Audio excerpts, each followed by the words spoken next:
ससुराल का जिन। पता नहीं कब वो दिन आएगा जब इस पुराने मकान की जगह नया घर बनेगा हमारा। चिंता ही रहती है कि जैसे ही बारिश के दिन आएंगे घर से पानी टपकने लगेगा, फिर तो हमारे सारे अनाज भी भीग जाएंगे और घर में रहना मुश्किल हो जाएगा। हर बार का यही हो गया है। अरे माँ, तुम क्यों इतना चिंता करती हो? जैसे इतने साल बीते वैसे ही कुछ दिन और सही, फिर हम जल्द ही ये घर बनवा देंगे। फिर तुम आराम से उसमें निश्चिंत रहना। बारिश क्या, बारिश की एक बूंद भी नहीं पड़ेगी तुम्हारे घर पे। हाँ माँ जी, मेरी इनसे भी बात हुई थी। अब ये कुछ महीने में घर आने ही वाले हैं। फिर जैसे ही आ जाएंगे घर पे तो ये और देवर जी मिलकर नया घर खरीद लेंगे माँ जी। फिर सारी चिंता ना आपकी खत्म हो जाएगी। ये है गुप्ता परिवार, जो कि अपने पुराने घर से बहुत ही परेशान था।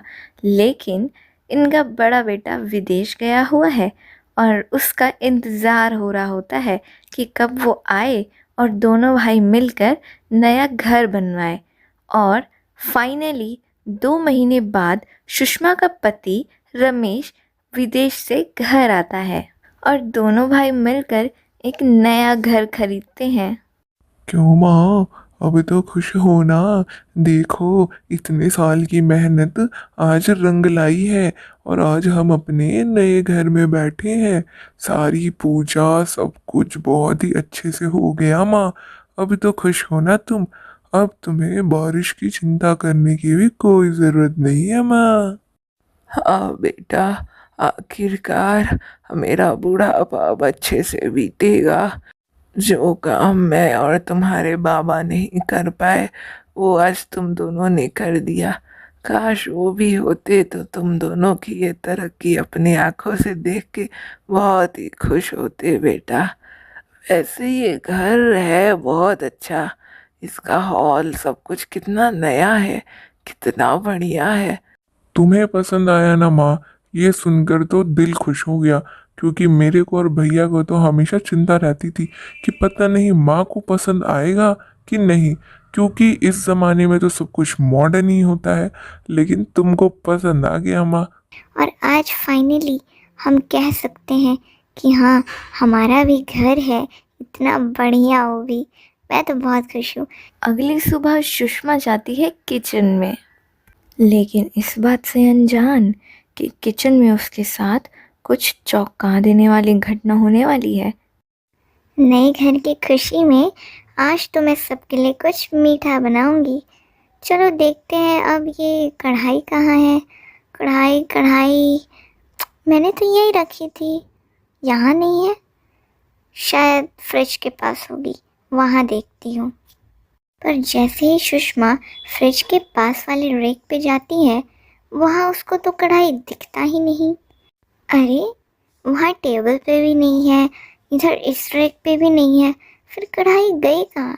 मुझे तो अच्छे से याद है मैंने टेबल पे ही रखी थी, पर वहाँ भी नहीं है। फिर तो यहीं होनी चाहिए ना, कहाँ चली गई? सुषमा कढ़ाई को ढूंढने लगती है और तभी उसकी नज़र टेबल पर पड़ती है जहाँ की कढ़ाई रखी होती है और वो ये देख के चौंक जाती है। अरे, ये हो क्या रहा है मेरे साथ? उस टाइम देखा था तो कढ़ाई यहाँ नहीं थी और अब कढ़ाई वापस से यहाँ है। मेरा तो लगता है जैसे सर चकरा रहा हो, वो भी सुबह सुबह। जैसे ही सुषमा कढ़ाई के पास आती है, अरे ये क्या हुआ? कढ़ाई तो हवा में उड़ने लगती है और ये नज़ारा देख के सुषमा तो चौंक ही जाती है। अरे अरे, ये क्या हो रहा है? माँ जी, रमेश, माँ जी, देवर जी, ये देखिए। अरे हाँ। और किचन में उड़ते हुए कढ़ाई को देखकर सुषमा बहुत ही डर जाती है और सुषमा तुरंत ही दौड़कर हॉल में जाती है। रमेश, रमेश, पता है अभी किचन में क्या हुआ? मैं किचन में गई ना तो बर्तन हवा में उड़ने लगे। रमेश, ये सब क्या हो रहा है? ये घर में ना जरूर कुछ कुछ तो गड़बड़ है। बर्तन खुद से कैसे उड़ सकता है? अरे अरे, सुषमा पहले शांत हो जाओ। ये क्या हो गया है तुमको? इतना डर क्यों गई हो? और ये क्या बक रही हो? ऐसा भी कहीं होता है भला? बर्तन भी कहीं उड़ते हैं क्या? तुम्हारा दिमाग तो ठीक है सुषमा। यह नए घर के खुशी में तुम इतनी खुश हो गई हो कि तुमको चीजें हवा में ही दिख रही है। अरे जमीन पे रहो सुषमा। घर ही बना है, महल नहीं बना हमारा। हाँ भाभी, ये आप क्या बोल रही हैं? बर्तन भी कहीं उड़ता है भला? जरूर आप ना अच्छे से आराम नहीं की है। इस नए घर की एक्साइटमेंट में आप इतने ज्यादा खुश हो गई हैं कि आपका शरीर थक गया है लेकिन मन नहीं थका है। इसीलिए ना आपके साथ ये सारी चीजें हो रही है। आप थोड़ी देर आराम कर लीजिए, सब सही हो जाएगा भाभी। चिंता मत करिए, ऐसा कुछ भी नहीं है। और सुषमा अभी इस सदमे में ही थी कि आखिर किचन में हुआ क्या। तब तक अगले ही दिन उसकी सास की मौत हो जाती है और सारा परिवार दुख में चला जाता है। ऐसे ही रोज़ आए दिन कुछ न कुछ घर में होता ही रहता था। नए कपड़े उदास हो जाते थे, सब्जियां खराब हो जाती थी, फर्नीचर्स टूट जाते थे, बर्तन उड़ने लगते थे। इन सारी चीज़ों से सुषमा बहुत ही परेशान हो गई थी और किसी को भी इन सारी चीज़ों का कोई कारण नहीं मिल रहा था कि आखिर ये सारी चीज़ें हो क्यों रही हैं, कैसे हो रहा है सब कुछ। फिर एक रात को रमेश, रमेश, कहाँ हो तुम? जल्दी आओ, रमेश। सुषमा की चीख सुनकर तुरंत ही रमेश बेडरूम में आता है। रमेश, रमेश, तुम्हें पता है अभी देवर जी के फ़ोन से किसी ने फ़ोन किया था और पता चला कि देवर जी हॉस्पिटल में एडमिट है। उनका एक्सीडेंट हो गया है रमेश। अरे ये क्या बोल रही हो सुषमा? ये क्या हो गया मेरे भाई को? सुषमा, क्या मेरे को ना उससे बात कराओ सुषमा। मैं बात करूं? क्या हुआ मेरे भाई को? कहाँ है वो? किस हाल में है वो? ठीक तो है ना? बात कराओ मेरी उस नंबर पे। रमेश, अब बात करके कोई फ़ायदा नहीं है रमेश। देवर जी अब देवर जी अब इस दुनिया में नहीं रहे रमेश, नहीं रहे। हॉस्पिटल वालों ने उनकी डेड बॉडी पोस्टमार्टम के लिए भेजी है। अब इस परिवार में सिर्फ रमेश और उसकी वाइफ सुषमा ही बचते हैं। घर में घट रही ऐसी अजीबोगरीब घटनाओं और लगातार 2 मौतों के बाद सुषमा और रमेश दोनों ही बहुत दुखी हो जाते हैं और घर में सिर्फ दुख का माहौल हो जाता है। लेकिन वो कहते हैं ना, देर है लेकिन अंधेर नहीं। तभी एक दिन उनके जीवन में फिर से एक खुशी आती है और सुषमा माँ बनने वाली होती है। अरे वाह सुषमा, क्या खुशखबरी सुनाई है। कितने दिनों बाद अब इस घर में फिर से किलकारियां गूंजेंगी और हम 2 से 3 हो जाएंगे। वाह सुषमा। बहुत ही मुश्किलों के बाद दोनों के जीवन में एक खुशी आई भी थी, तो ज़्यादा देर के लिए नहीं, क्योंकि कुछ ही दिन बाद सुषमा के पति का भी अचानक ही देहांत हो जाता है और सुषमा अब अकेली रह जाती है इस घर में। लेकिन सुषमा को ये बात बहुत ही खटक रही थी कि अभी तक तो सब कुछ सही था, लेकिन इस नए घर में आते ही अचानक ये क्या हो रहा है। चीज़ें खराब हो रही हैं, सामान उड़ते हैं और अचानक ही स्वस्थ लोगों की मृत्यु लगातार। और अब वो बहुत ही डर गई होती है क्योंकि उसे लगता है कि कहीं अब उसके बच्चे को भी कुछ ना हो जाए। इसीलिए वो एक तांत्रिक को घर पे बुलाती है। कहो बच्चाओ, क्या समस्या है तेरी? बाबा जी, आप तो बहुत बड़े ज्ञानी हैं बाबा जी, मेरी मदद करिए। हम जब से इस नए घर में आए हैं तब से मेरे घर में अजीबोगरीब चीज़ें होती हैं। बाबा, हमारे घर में बर्तन उड़ते हैं, हर सामान खराब हो जाता है और लगातार ही मेरे घर में 3 मौत भी हो चुकी है। मेरी सास, मेरे देवर और फिर मेरे पति भी बाबा जी। और अब मेरे पेट में एक मेरा बच्चा पल रहा है बाबा जी। मेरे पास तो अब और कोई नहीं बचा। मैं नहीं चाहती कि मेरे बच्चे को भी कुछ हो। मुझे तो लगता है कि इस घर में ही कोई दोष है। बाबा जी प्लीज़, बाबा जी आप कुछ करिए। तू चिंता मत कर बच्चा, मैं अभी पता करता हूँ कि इस घर में क्या दोष है। ओम ह्रीं क्लीं चामुंडाय बिच्छे स्वाहा। ओम ह्रीं क्लीं चामुंडाय बिच्छे स्वाहा। अरे बच्चा, ये कोई ऐसा वैसा प्रॉब्लम नहीं है बच्चा। तुम्हारे घर में तो एक बहुत ही बड़े जिन्न का वास है। उसी ने तुम्हारे पति को मारा है और उसी ने तुम्हारे और परिवार वालों को मारा है। अगर तुम अपनी सलामती चाहती हो, अपने बच्चे को बचाना चाहती हो, तो तुम ये घर छोड़ के चली जाओ बच्चा, वरना वो जिन किसी को भी नहीं छोड़ेगा। घर में घट रही अजीबोगरीब घटनाओं की वजह से सुषमा को तो पहले से ही शक था कि घर में ज़रूर प्रेत आत्मा का वास है। इसलिए तांत्रिक की ये बात सुनकर कि घर में कोई जिन्न है, वो तुरंत ही ये घर छोड़कर जाने के लिए तैयार हो जाती है और वो ये घर छोड़कर अपने मायके वापस चली जाती है। और सुषमा को एक प्यारा सा बेटा होता है जो कि देखते ही देखते पूरे 10 साल का हो जाता है। अरे रिंकी, पिंकी, मुझे भी खेलना है, मुझे भी खिलाओ ना। नहीं नहीं, मैं तुम्हारे साथ नहीं खेलूंगी रोहित। मेरी मम्मी ने मना किया है तुम्हारे साथ खेलने से। हाँ हाँ, मैं भी नहीं खेलूंगी। मेरी भी मम्मी ने मना किया है तुम्हारे साथ खेलने से। उनका कहना है कि तुम्हारी मम्मी ना बहुत ही मनहूस है। उनके ना घर वाले उनके जाते ही मर गए थे, और अब अगर हम तुम्हारे साथ खेलेंगे तो हमें भी कुछ हो जाएगा, इसलिए हम तुम्हारे साथ नहीं खेलेंगे। तुम और तुम्हारी मम्मी बहुत ही मनहूस हैं। और मेरी मम्मी भी बोलती हैं कि तुम भी मनहूस हो। तुम्हारे जन्म होने से पहले ना तुम्हारे पापा मर गए थे। तुम मनहूस हो। हम तुम्हारे साथ नहीं खेलेंगे, नहीं खेलेंगे। तुम जाओ यहाँ से। बेचारा रोहित, बचपन से ही इसका कोई दोस्त नहीं था क्योंकि सब इसे मनहूस ही बोलते थे। लेकिन अब तो एकदम हद हो गई थी। बेचारा रोहित सबके मुंह से ये बात सुन के बहुत थक गया था और बहुत दुखी हो गया था।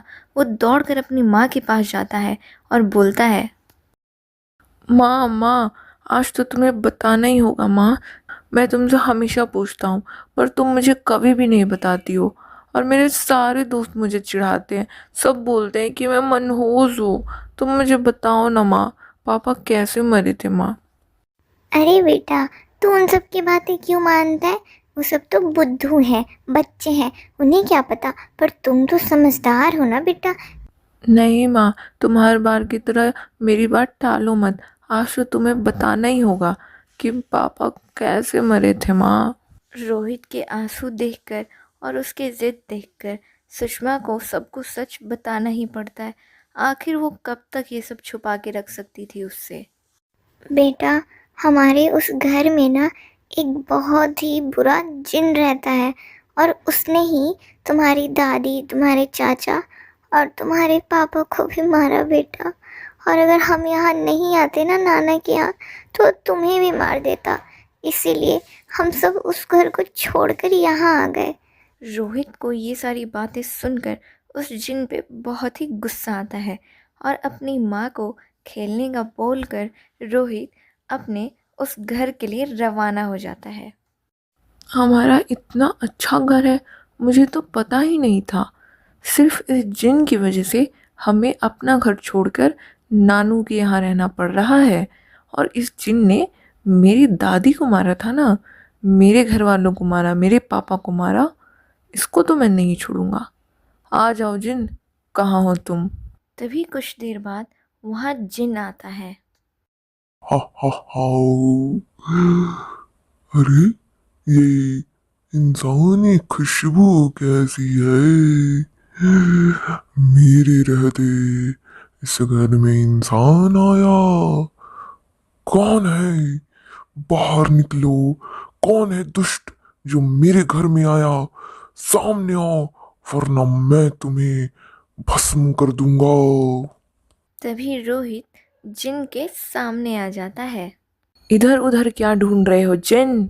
यहाँ हूँ मैं हूँ रोहित। अरे बच्चे, तेरी इतनी हिम्मत कि तू मेरे घर में आया। तू जानता भी है मैं अल्लाह का जिन हूँ। तेरे को मैं कच्चा चबा जाऊंगा। तू मेरे से डर। निकल जा, निकल जा इस घर से, वरना मैं तेरे को जिंदा नहीं छोड़ूंगा। अरे जिन अंकल, आप तो एंग्री मोड में चले गए। मेरी बात तो सुनिए। मैं आपके लिए ही यहाँ आया हूँ। मैंने ना आपके लिए एक बहुत ही अच्छी खीर बनाई है। एक बार चख के तो देखिए। ठीक है, हम तुम्हारा खीर खाएंगे, लेकिन अगर ये खीर मुझे अच्छी नहीं लगी, फिर मैं तुम्हारी जान नहीं बख्शूंगा बच्चे।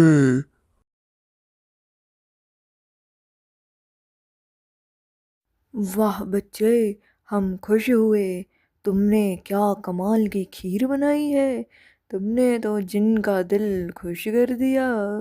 उस दिन से रोहित रोज़ जिन के लिए खीर बनाता और उसे खिलाता। कुछ दिनों बाद जिन अंकल, एक बात बताइए, आप रोज दोपहर को कहाँ जाते हैं? अरे बच्चों, हम रोज दोपहर को यमलोक जाते हैं। जिन अंकल, फिर आप मेरे लिए एक काम करेंगे।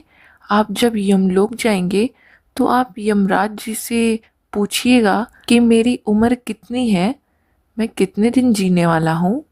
कुछ समय बाद जब यमलोक से जिन लौट कर आता है तो वो रोहित को बताता है कि बच्चा, तुम बहुत खुश नसीब हो। तुम पूरे 100 साल जीने वाले हो। तुम्हारी उम्र 100 साल लंबी है। जिन अंकल, तो क्या आप मेरा एक काम और करेंगे प्लीज़? आप यमराज जी से बोलकर मेरी 100 साल की उम्र में 1 साल और बढ़ा दीजिएगा या फिर 1 साल और कम करवा दीजिएगा प्लीज़। अगले दिन मुझे माफ़ करना बच्चा, लेकिन हम तुम्हारी उम्र नहीं बढ़वा सकते और ना ही 1 साल भी कम करवा सकते हैं। तुम्हारी उम्र 100 साल है और तुम्हें 100 साल ही जीना होगा। इतना सुनते ही रोहित को और भी ज़्यादा गुस्सा आ जाता है और वो एक जलती हुई मशाल लाता है और जिन के पीछे दौड़ने लगता है। अरे ये क्या, तुम ये जल्दी हुई मशाल लेके मेरा पीछा क्यों कर रहे हो बच्चे? तुम ये मशाल फेंक दो, वरना मैं तुम्हें यहीं कच्चा चबा जाऊंगा बच्चे। अरे तुम क्या मेरे को कच्चा चबाओगे? मैं ही आज तुमको नहीं छोड़ूंगा। तुमको क्या लगता है तुम डराओगे और मैं डर जाऊंगा? जब मेरी उम्र 100 साल है और उसमें 1 साल कम हो ही नहीं सकता और 1 साल बढ़ ही नहीं सकता, तो तुम मेरा क्या उखाड़ लोगे? तुम मेरा कुछ भी नहीं कर सकते। मेरी उम्र 100 साल है और मैं 100 साल जीऊंगा। इसलिए तुम हो जिसे इस घर से जाना है। तुम्हारी भलाई इसी में है कि तुम ये घर छोड़कर चले जाओ, वरना मैं तुम्हें इस आग में जला दूंगा। और आग से डरकर जिन वहाँ से वो घर छोड़कर चला जाता है। ऐसी और भी कहानियों के लिए चैनल को सब्सक्राइब करें। लाइक शेयर और कमेंट करना ना भूलें।